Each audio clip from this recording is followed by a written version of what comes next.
অনেক বিধায়ক সম্পর্কেই অভিযোগ আসছে তারা অন্যায় কাজের সঙ্গে জড়িয়ে পড়ছেন। এগুলো বরদাস্ত করা হবে না। আমি মুখ্যমন্ত্রীর সঙ্গে কথা বলেছি, তিনি বলেছেন খানপুরে বিধায়ক চলে গেলে আমাদের কোনো অসুবিধা হবে না। রবিবার নিউ টাউন কনভেনশন সেন্টারে বিজেপির প্রশিক্ষণ শিবিরে এমনই কড়া বার্তা দিয়েছেন খোদ বিজেপির রাজ্য সভাপতি শ্রমিক ভট্টাচার্য। সূত্রের খবর, রুদ্ধদ্বার বৈঠকে তিনি একেবারে কেন্দ্রের নাম ধরে ধরে হুঁশিয়ারি দিয়েছেন তিনি। সম্প্রতি প্রকাশ্য মঞ্চ থেকে কাটমানি সিন্ডিকেট নিয়ে দলের একাংশের বিরুদ্ধে সরব হয়েছিলেন শ্রমিক ভট্টাচার্য।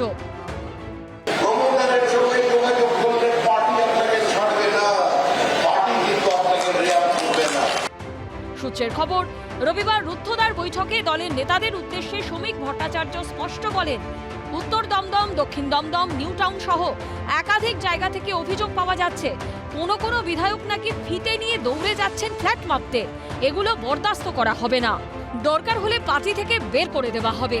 এই প্রশিক্ষণ শিবিরে গোটা রাজ্যের বিভিন্ন স্তরের প্রতিনিধি সহ বিধায়ক, সাংসদরাও উপস্থিত ছিলেন। সূত্রের খবর, সেখানেই শ্রমিক ভট্টাচার্য বলেন, কোনো বিধায়ক মনে করছেন তারা নিজের ক্ষমতায় জিতেছেন, নিজের মতো করে মণ্ডল চালানোর চেষ্টা করছেন। এসব অন্যায় কাজ একদম মেনে নেওয়া হবে না।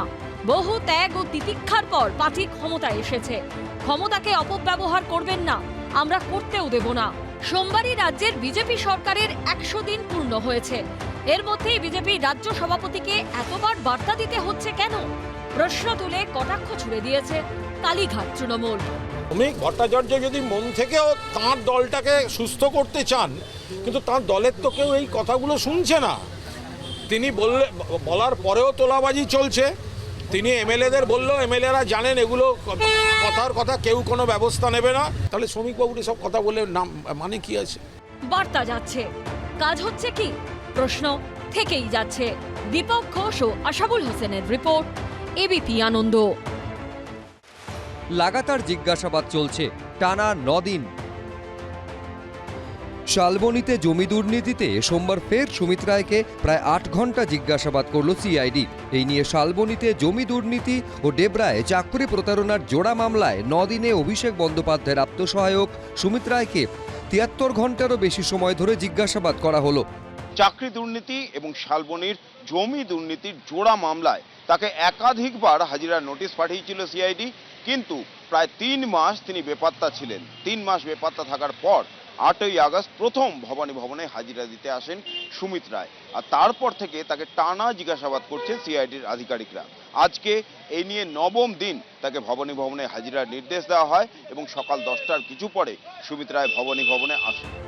শালবনী ও মেদিনীপুর ব্লকে বিস্তীর্ণ সরকারি জমি জালিয়াতি করে বিক্রি করা হচ্ছিল বলে অভিযোগ ওঠে। অভিযোগ, এই সরকারি জমির চরিত্র বদলে প্লট করে লক্ষ লক্ষ টাকায় বিক্রি করা হয়। জমি দুর্নীতি মামলায় খড়গপুর থেকে গ্রেফতার করা হয় মেদিনীপুরের প্রাক্তন তৃণমূল বিধায়ক সুজয় হাজরাকে। তাকে জেরা করেই উঠে আসে সুমিত রায়ের নাম। সুজয় হাজরার সঙ্গে আপনার আর্থিক লেনদেন হয়েছে? না কোনো কিছু না। দাবি সুজয় হাজরার সঙ্গে আপনার কোটি কোটি টাকা আর্থিক লেনদেন, এরকম কিছু হয়নি কখনো। ইতিমধ্যেই সুজয় হাজরার সঙ্গে সুমিত রায়কে মুখোমুখি বসিয়ে জিজ্ঞাসাবাদ করেছে সিআইডি। অন্যদিকে ধৃত মেদিনীপুরের প্রাক্তন তৃণমূল বিধায়ক সুজয় হাজরাকে নিয়ে রবিবার বিভিন্ন এলাকায় তল্লাশি চালান তদন্তকারীরা।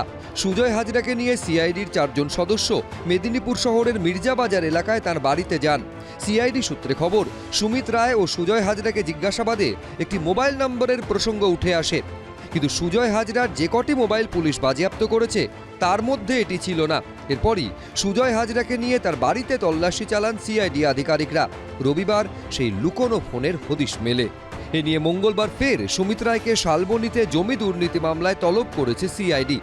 ব্রতদীপ ভট্টাচার্য, পার্থপ্রতিম ঘোষ, এবিপি আনন্দ, কলকাতা। এবিপি আনন্দ, এগিয়ে থাকে, এগিয়ে রাখে।